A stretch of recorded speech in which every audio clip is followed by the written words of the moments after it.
ये वो वक्त था जब अंग्रेजों का भारत पर कब्जा था और देश में कुष्ठ रोग फैला था।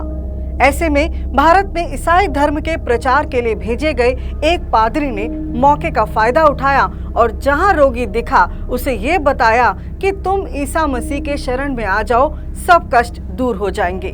भोले भाले भारतीय उसके चुंगल में आने लगे और धर्म परिवर्तन का ये सिलसिला कुष्ठ रोग मिशन की रोकथाम और सेवा की आड़ में चलता रहा। फिर एक ऐसा मोड़ आया कि दूसरों को ईसाई बनाने वाला ये पादरी भारत में हिमाचल प्रदेश जाते ही हिंदू सन्यासी बन गया। अमर है आर्य समाज के इतिहास में इस अमरीकी महात्मा की गाथा। नमस्ते जी, मैं हूं हरप्रीत कौर। किस्सा एक चर्च से शुरू होता है और एक आर्य समाज मंदिर में आकर समाप्त होता है, या कहो एक अमरीकी पादरी के स्वार्थ से शुरू होकर एक आर्य महात्मा के त्याग पर आकर विराम लगा। अमेरिका के फिलाडेल्फिया में 16 अगस्त 1882 में पैदा हुए अमीर बाप की औलाद थी mister Samuel Evan Stokes junior. पादरियों की देखरेख में पले बड़े सैमुअल इवान स्टोक्स की तीक्ष्ण बुद्धि से खुश होकर पादरियों ने उन्हें भारत में ईसाईयत के प्रचार प्रसार की महत्वपूर्ण जिम्मेदारी सौंप दी। आज से करीब 125 साल पहले जब भारत अंग्रेजों का गुलाम था, महज 21 वर्ष का सैमुअल इवान स्टोक्स नाम का यह ईसाई लड़का चर्च के आदेश पर ईसाई मिशनरी बनकर भारतीयों को ईसा मसीह का संदेश देने हिंदुओं के धर्मांतरण के लिए भारत भेज दिया गया। स्टोक्स शुरुआती दिनों में मुंबई और इसके बाद देश के कई मैदानी इलाकों में रहे, लेकिन ज्यादा गर्मी के कारण बाद में हिमाचल के पहाड़ों में चले गए।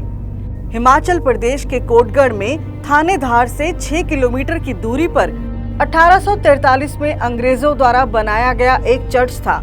यहाँ आकर सैमुअल इवान स्टोक्स को गर्मी से राहत भी मिली, साथ ही हिमाचल के भोले वाले लोगों को ईसाईयत परोसने का मौका भी मिला। 12 सितंबर सन 1912 में इवान स्टोक्स ने एक भारतीय ईसाई महिला एग्नेस से ईसाई रीति रिवाज से शादी कर ली। अपने परिवार के बड़े बिजनेस के अकेले उत्तराधिकारी थे स्टोक्स। परिवार चाहता था बेटा भारत से लौट आए, लेकिन स्टोक्स नहीं माने। धीरे धीरे पारिवारिक विरोध शांत हुआ। जब इवान स्टोक्स भारत में जीवन बिताने को दृढ़ हो गए तो उनका परिवार उनकी इस जिद के सामने झुक गया। उनकी मां ने उन्हें शिमला के बारोबाग में 30,000 रुपए की कीमत का करीब 200 एकड़ में फैला एक चाय का बागान बतौर शादी के गिफ्ट के तौर पर खरीद कर दे दिया, जिसे बाद में इवान स्टोक्स ने सेब के बगीचे में बदल दिया। 1916 में स्टोक्स ने अमेरिका के लुसियाना से सेब के पौधे लाकर सेब का बगीचा तैयार किया और हिमाचल में एक सेब की भी क्रांति को शुरू कर दिया। आज जो हिमाचल सेब के लिए प्रसिद्ध है, इसका सारा श्रेय इवान स्टोक्स को ही जाता है। लाया बोला सोते अनोदा कोट गोड़े से ओ बूटा सेवे फसली राते शबी देशोते लोगु मोजे बेलूटा। यहाँ तक तो सब कुछ सामान्य था, लेकिन इसके बाद अब असल कहानी शुरू होती है। उन दिनों देश में प्लेग की बीमारी फैली थी और जहाँ जहाँ प्लेग फैला उस गांव के स्वस्थ लोग अपने परिवार के रोगियों को ईश्वर के भरोसे छोड़कर सुरक्षित स्थानों पर चले जाते थे। उस दौरान आर्य समाज के लोग रोगियों की सेवा के काम में दिन रात लगे हुए थे। इस भीषण परिस्थिति में आर्य समाज संस्था से जुड़े एक संत कहो या महात्मा पंडित रुलियाराम जी, जिनके अंदर समाज सेवा की एक ऐसी प्यास थी जो दिन रात सेवा करने के पश्चात भी बढ़ती ही जा रही थी। सेवा की एक ऐसी प्यास जो कभी बुझती ही ना थी। पंडित जी में समाज के लिए त्याग था, उत्साह था और निष्काम सेवा भाव था। जब उनका यह भाव अमेरिकी ईसाई युवक सैमुअल इवान स्टोक्स ने देखा तो उनके मन में सच्चाई के किवाड़ खुल गए और उनके मन में आया कि असल में सच्चाई मानव सेवा तो ये है जो पंडित रुलियाराम जी कर रहे हैं। मानव सेवा का सत्य और धर्म यही है। बाकी वो और उनके पादरी जो मिशनरी आदेश पर धर्मांतरण का कार्य कर रहे हैं, उसमें स्वार्थ है और मनुष्यता के साथ सेवा के नाम पर धोखाधड़ी है। महर्षि दयानंद जी की ही देन है जो ईसाई युवक सैमुअल इवान स्टोक्स ने ज्ञान और सत्य को जाना और फिर बिना देर किए पंडित रुलियाराम जी से भेंट की।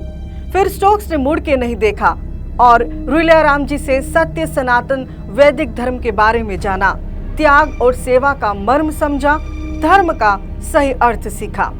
ये वो समय था जब भारत में आजादी के लिए देशवासी अपने प्राणों के बलिदान से इतिहास लिख रहे थे। पंडित रुलियाराम जी ने सैमुअल इवान स्टोक्स को आर्य समाज मंदिर में जाने को कहा। इवान स्टोक्स कुछ दिन आर्य समाज मंदिर में गए और भारत में चल रही आजादी की जंग में एक सिपाही बनकर कूद गए। वे प्रथम अमेरिकी था जो ब्रिटिश सत्ता के खिलाफ आवाज उठा रहा था।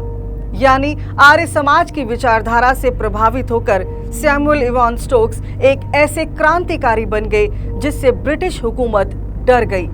आनन फानन में ब्रिटिश सरकार के खिलाफ राष्ट्रद्रोह और घृणा को बढ़ावा देने के लिए सैमुअल इवान स्टोक्स को 6 माह के लिए जेल की सजा सुना दी गई।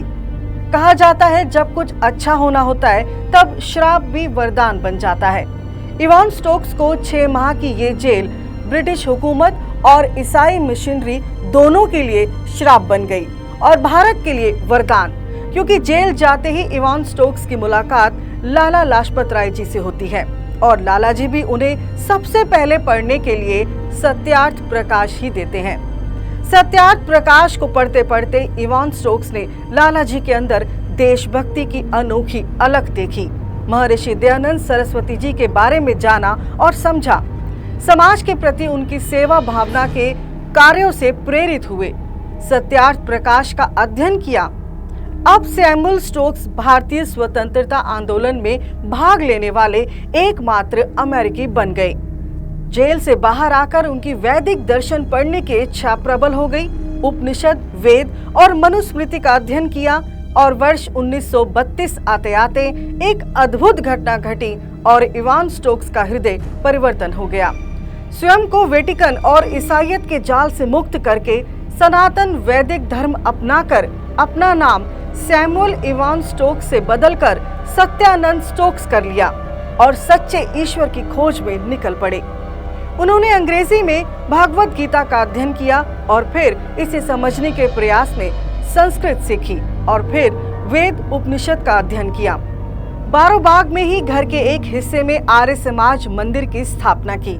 उसमें लकड़ी के खंभों पर उपनिषदों और भगवत गीता के शिलालेखों को उकेरा। यानी अब सत्यानंद स्टोक्स एक वैदिक आर्य महात्मा बन गए। दिलचस्प बात देखिए, अपना ही नहीं परिवार के सभी सदस्यों के नाम में परिवर्तन कर दिए। उन्होंने पत्नी एग्नेस का नाम बदलकर प्रिया देवी तथा बच्चों के नाम प्रीतम स्टोक्स, लालचंद स्टोक्स, प्रेम स्टोक्स, सत्यवती स्टोक्स, तारा स्टोक्स और सावित्री स्टोक्स कर दिए। वर्ष 1937 में हिमाचल के थानेधार में आर्य समाज मंदिर का निर्माण इतिहास की इबारत लिख चुका था। उनकी आर्थिक सहायता के लिए उस समय भारतीय उद्योग जगत के एक दिग्गज जुगल किशोर बिरला ने उन्हें प्रोत्साहित करने के लिए 25,000 रुपए का योगदान दिया। आज उनके द्वारा बनाए गए इस मंदिर को परम ज्योति मंदिर या अनंत प्रकाश का मंदिर कहा जाता है। 14 मई 1946 को सत्यानंद स्टोक्स के प्राण तो अपनी महायात्रा पर निकल गए, पर आज तक मंदिर की दीवारों पर लिखे वेदों और उपनिषदों के मंत्र आर्य समाज के इस धर्म रक्षा का गुणगान गाते सुने जा सकते हैं। इस अनोखे मत वाले भारतीय स्वतंत्रता सेनानी और आर्य महात्मा को आर्य समाज द्वारा शत शत नमन।